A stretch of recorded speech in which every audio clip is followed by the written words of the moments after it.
face, but you wouldn't be looking You for wouldn't be it. looking for it, yeah. So what happening, good people? Another episode of Goldmine Mondays. I'm your host, Billy Slum. And I always start each show with a gold nugget for the day. And the gold nugget for today is you're closer than you think. To whoever, for whatever you're pursuing. Keep at it. You're closer than you think. That's today's gold nugget. Yeah. And today's guest is a heavy hitter, major guy, man. One of them guys, you know what I'm saying? We're gonna get into his story and a little bit of his origins and all that. The legendary DJ Smooth. What's good, Yes, brother? sir, man. Thank you for stopping through, my brother. No problem. Yes, sir. I had to make it happen. Yeah, man. I appreciate your time, man. I like having conversations with movers and shakers from around our way, because if we don't tell the stories and the origins and the trials and tribulations that I'm sure all of us have experienced at some point, Right. who gonna tell these stories for us? So I feel like it's a part of my ministry to document stories of major people.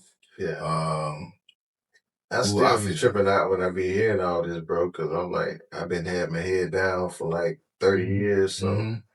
I started to hear these goats and legend and legendary, and I'm like, No, I mean, bro, you help move the needle in the culture in the Middle Georgia area, bro. Not just Macon. I'm saying the Middle Georgia area. You've been one of them guys, man. So it's only right that we give you flowers. And that's again, if we don't tell these stories, everybody has a story and has something that people who may be listening or maybe the next aspiring DJ or whatever the case may be. Yeah. They need to know if he did it, I can do it. okay. Yeah, so that's I all. respect that. Yeah, that's flowers for flowers. I don't know the word for it. I'm the same way. People kind of be on like with humble. I'm like, it ain't necessarily that, but it's just it's so normal to me to do it. Like every day I get up and it's like, do this, do that. I guess it's almost like if you're an athlete. You know, you wake up, you're gonna do your push-ups, you're gonna eat your Wheaties, you're gonna goddamn take your whatever, and then you'll go to the gym, then you go out there and perform, and then when you get done, because I come home. You just like you went to work, you take your hat off, and because my wife always be like, you know, celebrity or whatever, and I'm like, I guess I'm not, but again, it's so normal because I've been seeing it since I was a kid, you know. So before, hold on, let me pause right there because I feel you going to my part. So let me take control here. Go ahead. So I asked every guest, I start out, where did you fall in love with this thing of ours? And when I say this thing of ours, I'm talking about the arts, music, or whatever that is to you, the art of DJing, whatever. Where did that love begin for you? For me, my sister's dad. So my sister's dad, my mom got a divorce from my father when I was 2. So she met my sister's father however many years later, and he turned out to be a DJ, a promoter, a record store owner, a radio station personality, all of that. So as I was a child or just moving around between 3, 4, 5 years old, he was the person that was bringing the records in the house. Wow. And, you know, so I just saw it. So I initially didn't gravitate to it, but, with me being the son in the house and my sister was there, he always just gave me the job to say, hey, man, take these records and put them on a cassette for me. So I found out about early bootlegging before it was a thing back then. He was like, hey, I got people who want music done, so here's your crate. So as a young man, I was seeing Freddie Jackson, Clarence Carter. It's weird now because I'm doing Southern Soul and working really close with Mike Clark, but I was already seeing Roy C., Clarence Carter. I forgot some of these folks, man, like ZZ Hill, Freddie Jackson, anything from the 80s. I was seeing it, and I was seeing it in wax. I was seeing it in album form. And so we had a component set or a stereo set at the house, and he would have me, hey, put these certain songs. I got people who requesting this. And so I didn't necessarily have a love for it at that point. It was like, it was something to do. Like they say, take out the trash. And right. put these songs on this. Yeah, I had to do it. Yeah. And I didn't really discover a love for the music until like, man, it probably was like 88. That's when I found, well, maybe before then. Whenever Luke Skywalker came out, Two Live Crew, Okay. We Want Some Pussy, that cassettes, and then moving forward to MC Shy D, and even moving forward to MC Hammer, and then moving into, I didn't realize it was this long ago though, but like, New Edition and even Bobby Brown, that shit was like 87, 88. But, and I'm telling my age, man, I'll be 50 next year. Hey man, so look, bro, be proud of it. It's a lot of us that ain't make it. Yeah, I'm not tripping. A lot of people ain't make it that far. Yeah, I'm Unc now. I'm Uncle OG. I'm cool with it. Yeah. But that's where the love came for it initially, was because I was a dancer. Most people wouldn't know this, but okay, so break dancing. You break dancing. Yeah. I was pop lock, man. When breaking came out, 1 and 2, man, we was okay. I wanted to be a little turbo. Okay. Yeah. So you weren't yeeking, you was more breakdancing. I did the yeeking too. I used to have the Success and Effect 12-inch and go to people's houses and play it, and we all did the 1, 2, 3. We did that too. Okay. But the pivot for me came when I went to school dances.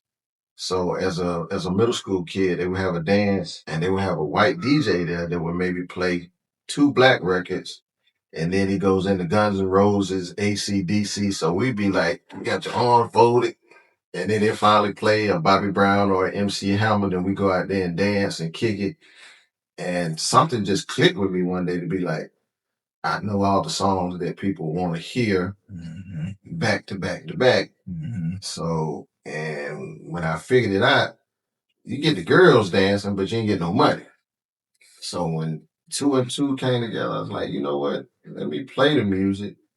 And somebody gave me like $50. So I was like, oh, this makes sense. So, being 13, 14 years old and making $50, that was like 500. Yeah, 500. Yeah. And it's not work. It didn't feel like it was just fun. It's something that you enjoy doing. It's like a natural progression for you. So it was like almost like you was manufactured for that, bro. It seemed that way. And you was being taught how to be technically like an A&R before it was coined the thing, or before you even realized what that gift was. Yeah. Because I had heard so much music. So it's funny you asking me this. A lot of people don't know this about my past. It's just being in there and looking at Freddie Jackson, Gladys Knight, Michael Jackson, even the Jacksons. I heard so much music, and it was R&B, blues, Atlantic Star, Midnight Star, all that stuff. Just the Jerry Curl era. So I just heard so much. So all of it just processed, and I didn't know this until later on in my life. I got like photo memory, but it's certain things. Like if you tell me a phone number, I can't remember it, but if you showed me a face or a place, like right now, if I saw something, you say, man, I don't know where I put my keys. If I saw them, I could be like, yeah, they're right there. So I had this thing with my memory that was going on also with the music. So when it came time for me to play, I could remember everything that was in the crates and just kind of regurgitate it back out and play it to the crowd. It was a weird gift. Like even I have it now, like to this day when I do shows, it's never playing. I never know what I'm gonna do until I play the first record. So you just go off of whatever you feel in the moment. Yeah, from the time I push the first song, I never know which way it's gonna go. Like, and I noticed that with even other DJs, like they play program. You know how y'all can say if y'all go to a place every week, be like, I know you're finna play this with this with this with this, and you kind of can peep what's going on. With me, it never be the same. It could be okay. I think it's gonna do that, then I turn around and play some off the wall or something different. Like even now with me doing Southern Soul and the quote unquote line dance trail ride stuff going on, I picked up on it so fast to where it's like, okay, they like this, and this, but this is also different. So I may not play these same records again, but I can still make the crowd move to them and stay engaged so it doesn't turn into like, man, this is redundant, man. I ain't gonna see Smooth. I know they're gonna do it. No, so what you're saying is Smooth is a real art to DJing. Yeah. If you take it serious. Yeah. Yeah. So without giving your sauce away, what would you say to an aspiring DJ as far as like how to develop their sauce?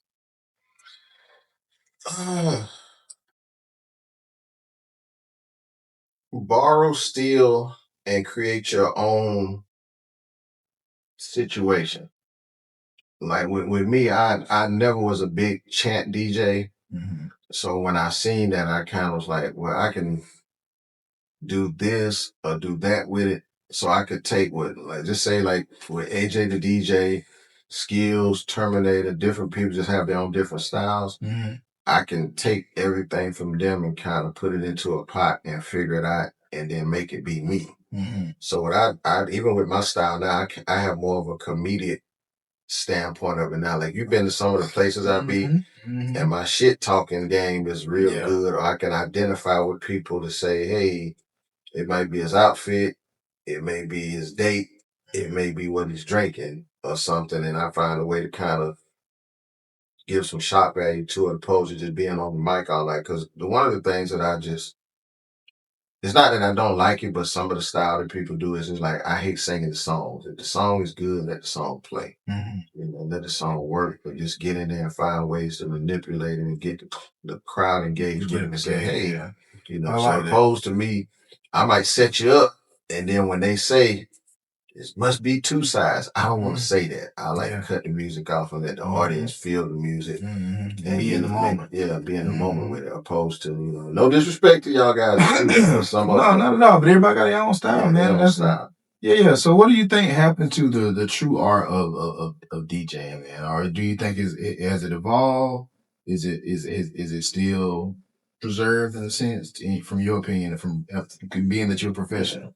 Technology just made it easy. Okay. It made it where more people can do it or get into the lane that we're in. Mm-hmm. But again, there's a certain degree of separation when you put in the hours. You put in the 10,000 hours, it's gonna be same way with your music or whatever. Yeah. If you put in the time, your art is going and talent's gonna surpass someone who just said, I just want to get in there and do it, man. I bought some equipment and you know, or they may not even last that long, or they'll figure out quick, like, I can't make the kind of revenue that he makes because he is just something different. It's something there that you just can't duplicate it. But the technology made it.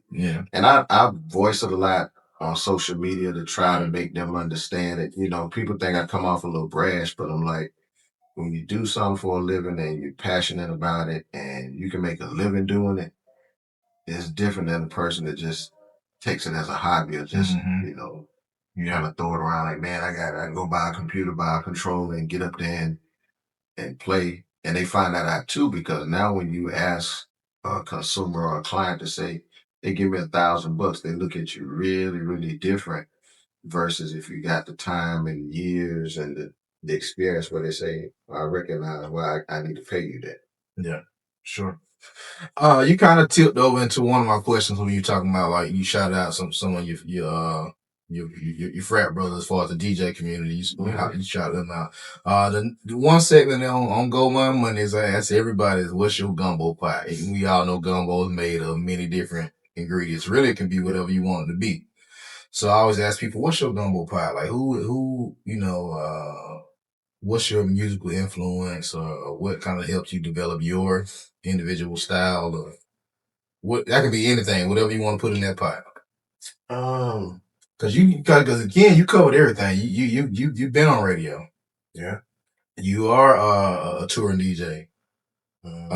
You still are make yourself available to the people for, Oh yeah, man. booking. Listen, I still do baby showers, birthday parties. Smooth gonna pull up. I'm gonna pull up, bro. Yeah. It's nothing too big or nothing too small. And I've always being when I got to making in 2004, it's just a certain amount of it just kind of keeps you grounded. And then two, I've been in the city and seen how they move. It's like how they say when you go to Hollywood and you peek behind the curtain. You peek behind the curtain. It's like Denzel say, like, you kind of lead a party before the devil show up. And I'm like, and I think too, man, I've never been money driven to where like I wanted to be rich. I've always wanted to be comfortable. Yeah. So and I still want to be able to go to the grocery store, go to I still today if I want to go, I don't pay my bills online. I want to go to the place and pay my light bill. I want to go to Walmart. I want to go shake people's hands and kick. I don't want to be that big of a person or celebrity or whatever it is where I can't engage with my people. Because again, the way stuff goes now, man, what goes up eventually comes down. And I want to still be able to like move around. And when you do what you love, you still want to be able to go. So if it's a fish fry, bar mitzvah, if you say, hey man, my baby she won't, I need you to come and play for me, man. I don't care if it's whatever it is, and we're gonna make it make sense. Yeah. And and then it's a thing too. I've said this before. A relationship is gonna outweigh your talent. Once whatever happens. You may decide you want to deal with me for every event that you do, to where just being the most popular DJ may keep you in the club where they're only going to give you $150 for the night and a hookah and some chicken wings. Yeah. A relationship, you may have a corporate event that's paying $5,000 and just send that directly to me. Like, hey man, I got to play for you. Just today, a friend of mine that we've traded favors and did stuff for each other. I put him on $1,000 play here, 2,000, whatever. He sent me a play today. He was like, man, when they called and said they needed a DJ, I made sure they called you, and it just made sense. That's solid. Yeah. Well, let's go back to the gumbo pot. So for me, I grew up in the era where Yo MTV Raps was on TV. So for me, it would be that just motivated me or got my eyes open. A lot of New York DJs are up top. Jazzy Jeff. Also from the South though, Jazzy Jeff, Mr. Mix with 2 Live Crew, DJ Magic Mike was big. Because all of us, we turntable guys. So if y'all don't know what that is, that's with records, Technique 1200s, like really putting our hands and manipulating and scratching and cutting. So for us, Magic Mike was big, Jazzy Jeff, I think even like Tap Money out of Philadelphia. Everybody that was on Yo MTV Raps was crazy. And then when Juice came out back in the days, like was it 90 something, 92, 93, that was big also to just see that, even though there was a lot of bullshit, that wasn't really them doing what they were doing because Q wasn't really a DJ. Right. But just to see that and then see the battles, Red Alert, just anybody from that era, from the 80s that really got busy and did their things with the turntable. I wasn't a fan of Jam Master Jay because I didn't think he was that good, but the group that he was with made sense. Him and Spinderella to me didn't have the same skill set as Jazzy Jeff. So, but just my gumbo, I was still motivated and it still just made sense to be just involved with that era. So I kind of saw the golden era. Crush Groove, all of those things, seeing Run DMC and seeing Jam Master Jay back there chopping it up. So anybody from that space, that'd be my gumbo. So I throw Jazzy Jeff, Jam Master Jay, Tap Money, Magic Mike, Mr. Mix from 2 Live Crew, DJ Toon. Toon was like Sadi's DJ. He was a bad motherfucker back in the day. Yeah. Toon was MC Sadi's DJ and producer. Okay. So all that Shake It and I'm Not a Star, if you go back, that was DJ Toon. Okay. Who later produced G-Eazy, T.I. and Yeezy.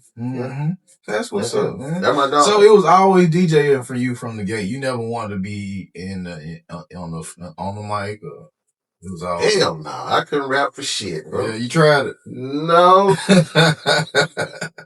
it didn't damn click with me.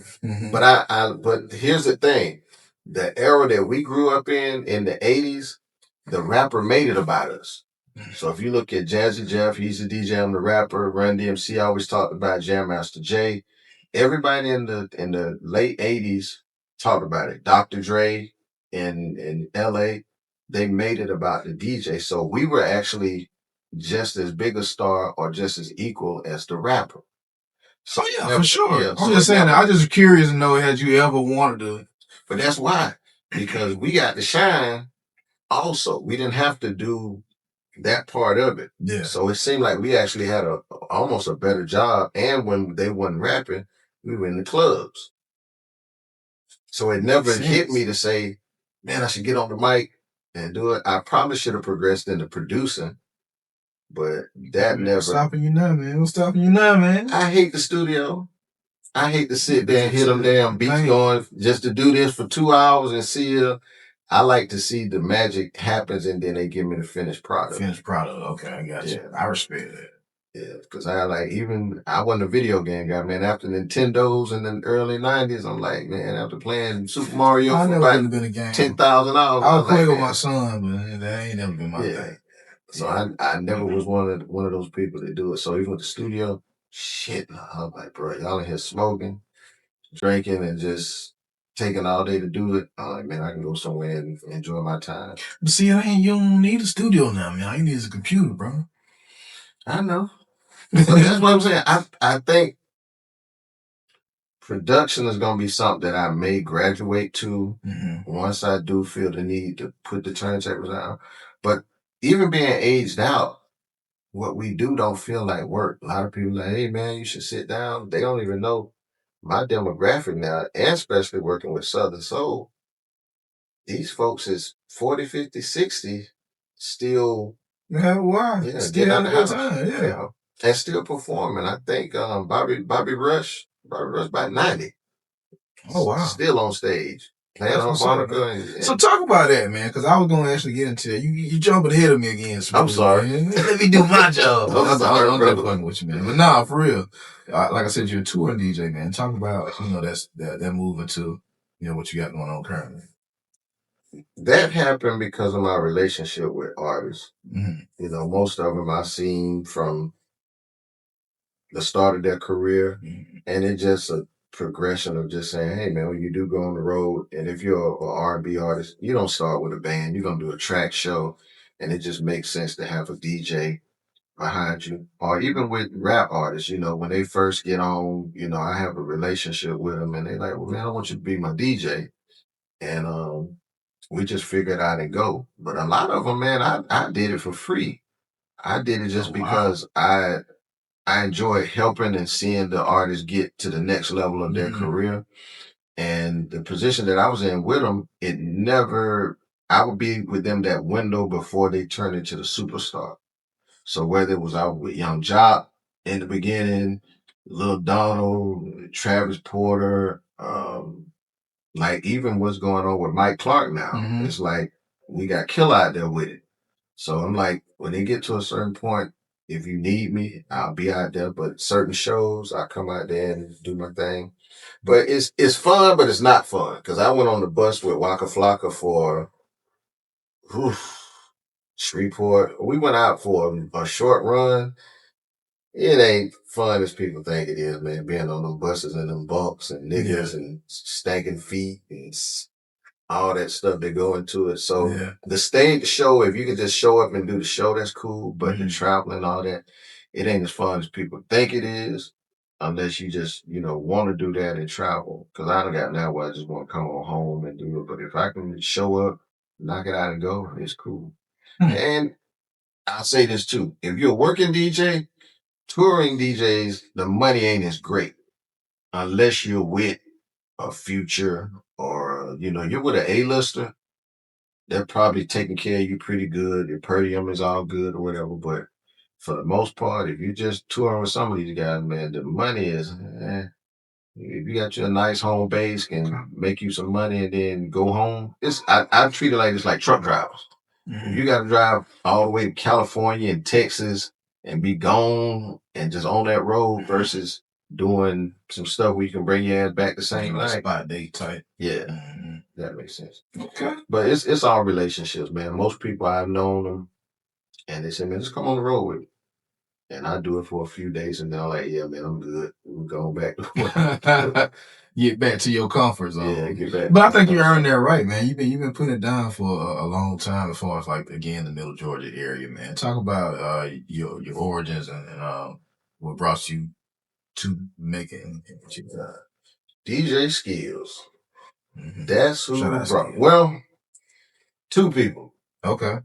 DJ Wiz. Shout out DJ Wiz. Wiz quit, and when Wiz quit, it opened up a slot. And Skills gave me a call and said, "Hey man, you know Wiz is no longer with IBB. We need a DJ." And he's like, "Man, I know you dope. You know, me and him had a relationship even prior to getting on the air. I'd come up there, buy records, get records from him. You know, radio would always get promo records. So I'm like, man, whatever you got left, let me get it. I'll buy them from you, whatever." And we just created this rapport because a promoter tried to pin me and Skills against each other. You know, somebody booked him, somebody booked me, and then when we linked up, we were like, man, dapped each other, like, well, you know, that shit, like, you know, get your money, I'm gonna get my money, and then we just stayed in touch. But I used to call the radio station on Sundays and just, you know, holler at Wiz and be like, hey man, what's good, woo, woo, woo, you know, and shout out and do a little something on the radio for him. So whatever happened with his situation, he left and went to Blazing. And Skills called me and told Chris Williams, said, hey man, I got this guy. He said, Smooth, if you can, send me a mix. But he said, if not, you know, just come to the station. So I came to the station, jumped on, did it right there live with Chris. Mm-hmm. And I never looked back. So that was like in 2004. And I stayed with iHeart with the station till 2018.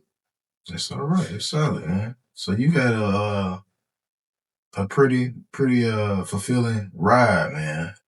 Yeah. It's cool. Did you ever experience any like I guess turbulence in the journey? Because I know we all have got similar stories for certain things. Yeah. I mean, with anything that you do, there's always a certain amount of like kind of gatekeeping that goes on. But again, if your talent is there and you got your determination right, you know, you really got a hunger for it, all that stuff don't work long. You know, and if you got a good heart and you're a good person, man, you know, the man up above sometimes will like really shield you and keep you away from it. Like I've dealt with a little bit of stuff with program directors and little stuff like that, even with just competition, you know, other radio stations and, you know, other guys, because we're in a market with 3 stations here. You got Blades and Power and 97.9. So you still have your kind of rivalry type thing that goes on too. But nothing really to just y'all be banging like that, man. No, but I mean, but when you play, I call it the Jordan and Kobe syndrome. So if I play for 97.9 and you're on the other station and we're competing for our ratings and our popularity or our notoriety, you know, it's like when we play each other, man. When we're off the clock, cool, but if you playing Jordan or Kobe and, you know, we got to see each other, you know, dunk on you, shoot the 3 on you, whatever. And there's no hard feelings. Healthy competition. Yeah. Well, we try to make it be, but, you know, you also can't control the next person. So some people get in their feelings and all that because I've been always corned as an asshole. And I'm not. But anybody who knows me, like, if you get to know me and talk to me, be like, man, Smooth cool as hell. Like, you know. Look, you said it and it rings so true to me because I get the same thing. Yeah. Like, you standoffish. Yeah. You always got the face that look like, don't fuck with me. Nah, it just, that's my mama's face probably, man. My granddaddy, man. Yeah, and I got the same thing. People say, like, oh, you mad? I'm like, no. I'm like, I just be chilling. Yeah, we chilling. There's like, and if I don't know you, I just don't know you. Yeah. But anybody who knows me, man, I'm a comedian. I'm funny. I talk shit. Right. I give you the shirt off my back. Once people get to know me, I'm like, man, I hear it all the time. Man, I thought you were like such and such. No, man, I'm cool as fuck. No, I don't push it. But you were part of a music situation that was extremely hard. Yeah. You know what I'm saying? Yeah. So even like with that, if you were part of the gangster music culture of Middle Georgia also. So even if you didn't, if you're from the outside looking in, you would think that, you know. No, man, the toughest guys that I know, the most dangerous guys that I know, man, are some of the funniest dudes. Right. you could And ever meet. it's the same way with me. I've been in the trenches and around people that's like, I know this motherfucker is a killer, but when we communicate and talk, especially when I go back to Atlanta, I've been in places where they're like, why were you there? And I'm like, I'm cool with him and him. And I don't know that part of them. You're very Because I'm cultured. not, yeah, You're I'm cultured. sociable, but I'm Yeah. also, they know I'm not part of that lifestyle. So Mhm. I've been around a ton of people that sold a lot of narcotics, Mhm. guys that bang, also Mhm. guys that might have robbed and all that too, but they were like, that ain't what he on. Yeah. So they don't, but you know, because all of that's involved in the music. There's no rapper that don't have a cousin that do this, a brother that do that, Mhm. a sister that do this, you know. So when you go over there, it's just funny because if you look at the Dro video with Tip and Shoulder Lean, it's like you go over there, mom stay in the hood, they cooking eggs, but it's somebody that do this, somebody that do that. And but if you cool, you just cool. So I got a question for you, Smooth man. And I just want your raw, honest truth. I know you're gonna always give it because you know I've sent you stuff and you give me honest feedback. Yeah. For the Middle Georgia music scene in particular, do you see a door opening or a little bit of a? Because you spoke about that, like it's a certain level of gatekeeping. Yeah. Do you see a bright future for the 478 music scene? Or what do you see? I do. But I think that we also have to understand that you may also need to move outside of your comfort zone. Mm-hmm. And then you can also come back and help other situations happen. Mm-hmm. Like we're seeing that right now with Mike Clark. He's from the east side of Macon. Mm-hmm. And there's a number of things that we do for him here in this area, but there's a ton of things that we take him to do in Mississippi, Alabama, South Carolina, North Carolina. Mm-hmm. I think sometimes what it is too is just you can't stay here. You have to also move around and find some other fans and some other people to actually explore and understand what we got going on here. Because again, I did this for like 10 years, man. I would be here doing what I'm doing in Macon, Warner Robins, Perry, Fort Valley, Barnesville, Griffin, Jackson, Butler, Dooley County, Albany. But on Sunday, I would drive to Atlanta. And the thing that we don't have here in the 478 that they do have in Atlanta is access to people that have access to a major label or to a Jermaine Dupri or to a Dallas Austin or to a Big X, DJ Funky. We also have another bubble, which is the strip club culture, which we don't have a Magic City. We don't have a Strokers. We don't have a Club Nicky's or whatever they used to have back in the days.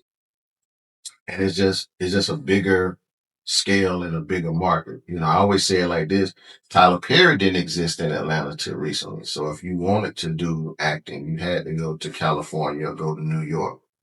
Or, you know, even with you playing basketball, if you wanted to really make something happen, you may have to transfer to another school that's really big on athletics and big on highlighting students that excel. Mm-hmm. So the same thing with Macon. I think we all should work together and create something great, but we also got to be willing to get up and get in the car and travel and say, let's go serve and let people outside of the market see that. For sure. Okay. Wise words, man. This is a guy who I think because your opinion matters. I'm sure artists.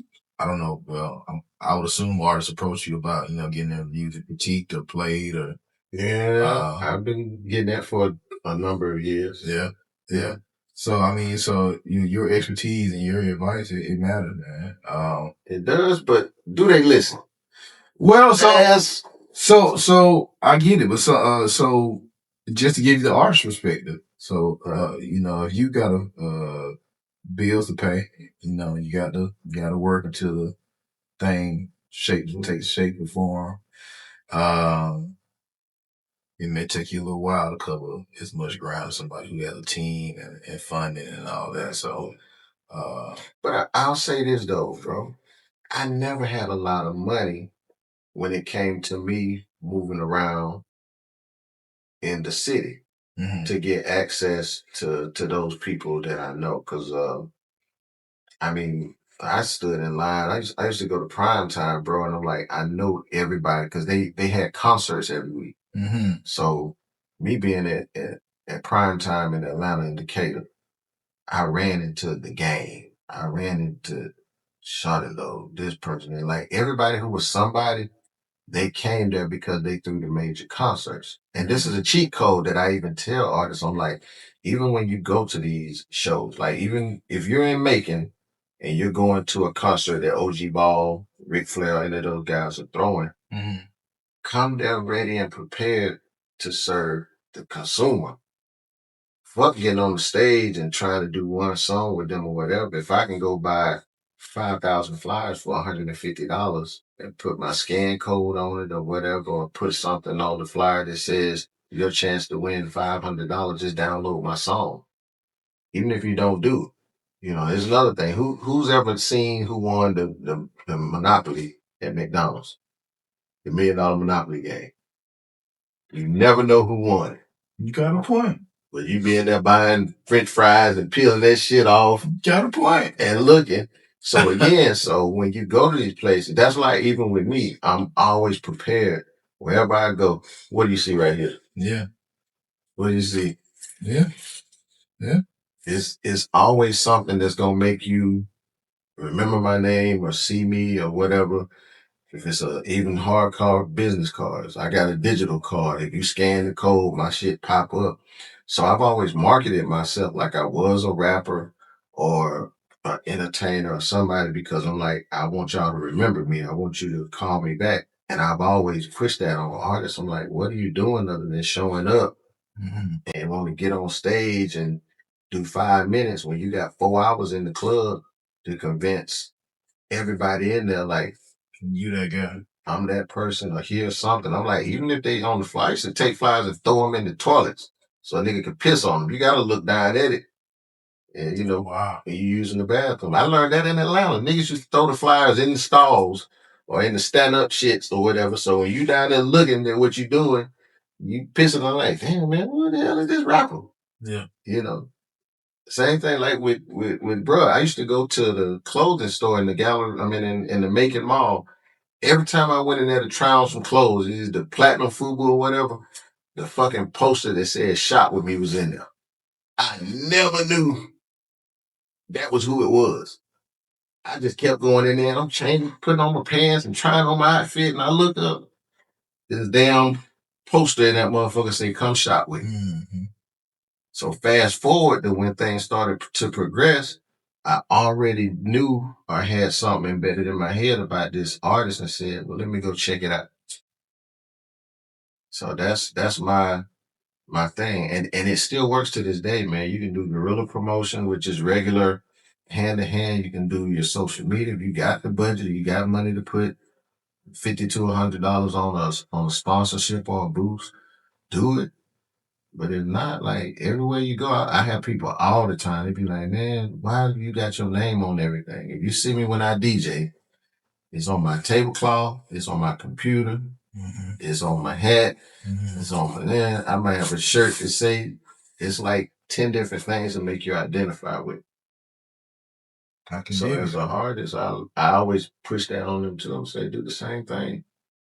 And I'd rather get my song played.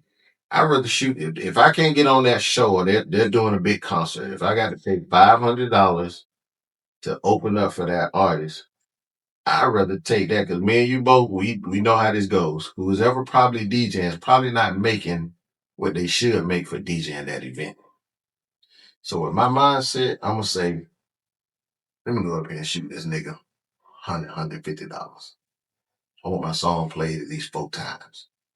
I don't care if you play it during the prime time. I don't care if you play it at the end of the night, or you can play it when we, you know, or even ration it out. Shoot them a 50 now. That motherfucker get packed up before whoever go on stage. You're like, hey, man, I got another 50 for you, man. I'm gonna drop that motherfucker right now for you. Okay. you. And so those are like, and that's the advice, or those are kind of things like that artists can talk to me about. And I say this because folks be like, man, I've been trying to get at you. I've been trying. My number been on my Facebook and my Instagram since day one. And I've been had the same phone number for over 20 years. Yeah, you do make yourself successful, man. Yeah. That's one thing I can personally vouch for. So when artists, man, Smooth, you don't fuck with me, this and that, I'm like, no, you just call me. Hit me up. I may get back to you because again, I'm a father with a young child. Yeah. So I do that a lot. So I got guys calling like, man, I'm like, give me a few, or like, you're never bothering me by harassing me to help you become successful.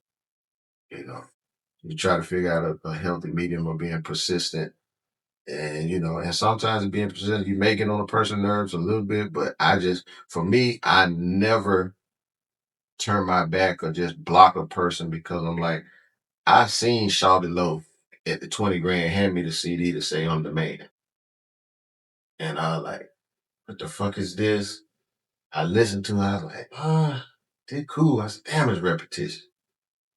A few months later, or whatever the time passed, I get an email and get a call with a song called They Know. And this shit just, I'm like, the same nigga that got the CD. So again, contrary to what people think or may even believe, I believe in everybody. Right on. And just how I stay so busy, it may not seem like that. I mean, case in point today, West Love's nephew got a little record, man. I'm down in Fort Valley, man, in front of probably like 1,000 kids. I just hit play, recorded it, sent it to him. Me and you talk sometimes on some stuff. I'm like, man, you gotta push that record, man. And you see what's going on with the music. Your song was just a little ahead of what's going on. Very much so. Yeah.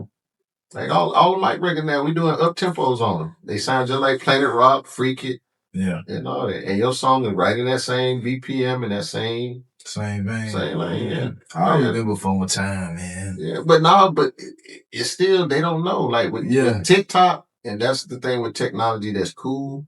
I've seen records that were considered forgot about or past their time, or the guys that got the Dunk record out of Memphis, them some of my cool friends to back it up and dunk it, right? That's 10 years old. Okay. Word? Shit. That record over 10 years old. Wow. Dump truck. Wow. TikTok jumped up now. Like, I'm just out there DJing for these kids. They line dancing to the Gap Band early in the morning. So it's never too that, You go ahead after Christmas, man, go ahead and put that push on that record. Shoot it out, kick a couple dollars to some influencers or some TikTokers, or even, people like myself. Like, I'm fully engulfed in Southern Soul, R&B, and line dance music because that's what's going on right now. The artist I work with does it, but I'm still, toes down in the trenches with regular clubs and lounges and all that. Yeah. Especially between the demographic of 30 to 60. These folks is outside. Outside, like grown folk. Like grown folk. We just want separation. It's cool now because I tell even Lil Vero, I'm like, you can have everything from 25, 27 on back. When they get to 30, 35, give them to me. And I got people from 35 to 40. Because again, like, bro, I don't know your age, but I'm like, I'm just like this, and I'm 49. Yeah. So I'm like, I don't want to necessarily just sit in the house. I may want to, and we found out during the pandemic, like, man, I don't care how nice the house is, sitting there motherfucker for 10, 12 hours and watching every movie on Netflix. Like, man, you want to go out and have a drink, enjoy some music, see some entertainment, or even see your show. Like, when y'all do the, D'Angelo dead now, nigga. What? That's fair. I didn't mean it like that. Too soon. Too soon. But I'm just saying though. Too soon. I'm just saying though. Like you got that smooth ass, jamming ass. Yeah. And a lot of folks don't know, bro. Like you gotta get on stage more, bro. Yeah. You gotta get out and move and talk. We'll talk, Cam. Yeah. But I say this though. You and a couple other people I know is just still life be life. Mm-hmm. So you still got to do whatever you got to do this, do that. Yeah. I was privileged enough to get laid off from my job or fired or whatever it was in 99, 2000. So I haven't had nothing but this. So I had time to figure it out, get real low on some money, make some money, get real low again on some money, then figure out too, like, the lifestyle of how I want to live and how to maintain that and do this as my career for, full through. Yeah. So most people, you can't just do that. I got guys I know now, like, bro, you probably will have a great career right, doing this, but you either don't want to or you don't want to quit your job. You got your life insurance, you got your 401k, you're doing well, you're taking care of your family, all of that in order to lose everything and then chase your dreams. Like that don't always make sense for everybody. Yeah. Yeah. For me, I was forced into it. I was like, but they laid me off. You gotta get I threw a show and I was like, you know what? Let me try this. And it just worked out. I got you. Solid, man. When it's all said and done, man, and whenever you decide to turn the turntables off, man, what do you want people to remember most about DJ Smooth? I ain't really thought about it, bro. To be honest with you, like so you still running. Yeah. I mean, my legacy and all this stuff right now, man, I'll be real with you, bro. I'm really living for my daughter. Mm-hmm. I started over and I got a 6-year-old little girl, so more or less my focus be that. I ain't that I don't care about what people think or whatever, but I mean, once you've been doing this so long, you kind of just figure out, like, man, if you got that, your family, your kids, your parents, or whoever it is that are like really, really close to you. Because again, being in a position that I'm in, and I talk to a couple of my guys that's in my circle, you really don't have a whole lot of friends. Mm-hmm. So even when you're looking at your legacy and all that stuff, it's like, I don't dial into it too much because I'm like, they may not really care if you live or die, if you fuck around and get sick, like who really gonna check on you, or who really gonna be, But I mean, if I had to just say it out loud and answer your question, that I was a dope DJ, man. I would say consistency, man, because you came through the eras and you still be out here grinding. Oh yeah. So I would say consistency as well. So that's one of the things that I look at when I even just consider these conversations. I want to speak with people who I admire, who I've come in contact with that are solid individuals, and get to tell their story, because like this area is filled with just gold everywhere, man. You can pick a superstar from here, and I just feel like these stories have to be documented. And when you do what you love, brother, it don't feel like work. Right. And if it's not really work, which playing music to people, like, man, my hands, I don't really do I'm not digging no ditches. I'm not playing football, basketball, or soccer. But if your mind is still there to be able to sit there and entertain people and make them feel good, whether you're playing the music, talking on the mic, there's really nothing, you can do this until whenever. Yeah. Especially if there's an audience for it. That's why I said you're still running. Yeah. People don't know, like, bro, they hired me to DJ at a nursing home. Word. Yes. Hey, man, them folks still want to groove too. I did the Cherry Blossom. These folks is in wheelchairs and they on the moving and grooving. Yeah, they on the last stage of whatever their life is gonna be. I played for them. So again, you can't really say, same way with if you're a spoken person, sports commentator, whatever. Just certain jobs that just, if you do what you love, man, it don't feel like work. Feel like work. Yeah. So you can do it, and it keeps you young. Yeah. In a sense, Yeah. Keep the blood flowing, man. Any closing words for DJ Smooth? Anything you want to promote? Anything that the people need to know? Yeah, man. I need for y'all to get that new Billy Slum single. Yeah, get all of them. Get all of them, man. Appreciate it, man. Just real talk, bro. I want everybody just give yourself the opportunity. You know, just try a little harder. Don't doubt yourself so much, man. The social media got shit so fucked up. Like it got people thinking that this shit is way harder than it needs to be. They got common sense shit that I'm like, just try it, bro. You know, like the stuff that I'm saying, folks be like, oh man, when I talk to the YNs, it's like a light bulb go off, and they're like, man, I ain't think about it like that. I'm like, why wouldn't you go? Oh man, they won't let me get on stage and perform. I'm like, still go, man. It's cheaper for you to buy a $40 ticket and walk in the door than it would be to get hit in the head for 500 to 1,000 to do maybe 5 minutes while the club ain't full yet. Ain't even full. You know, and I understand the opportunity, and you know, I get to get on the flyer. It's marketing. If you got it to throw away, okay, I get it. But I'm just saying, man, just put yourself in a space and give yourself opportunity and just build relationships, man. Like shake hands. You know, don't try your best not to burn no bridges. You know, if you see somebody slick, you know, like I've been around and there's people who look at me and like, man, you don't fuck with me, but I'm like, I might have seen something and go on, you know. You might have just picked that wallet up when you know you could have just handed it back to them or whatever. And it's just some things that make me see that your sense of humility wasn't what it should be. So stuff like that I try to stay away from. But man, just give yourself opportunity, man. Stay out here, keep trying.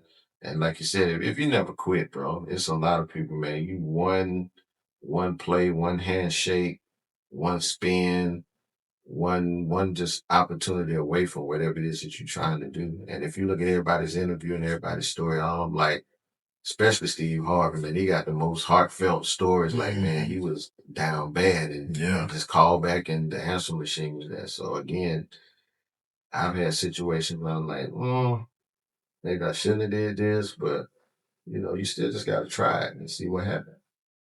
Hey, man.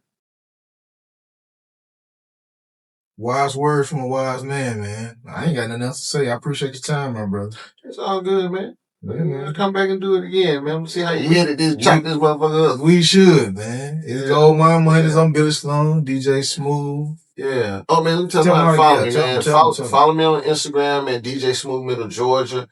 You can catch me on Mondays, Coalition DJs, New Music Monday, man. We're 18 years old this year, man. Shout out to DJ Funky, Big X. That's the CEOs. That's who created it. I've been with them since 2008.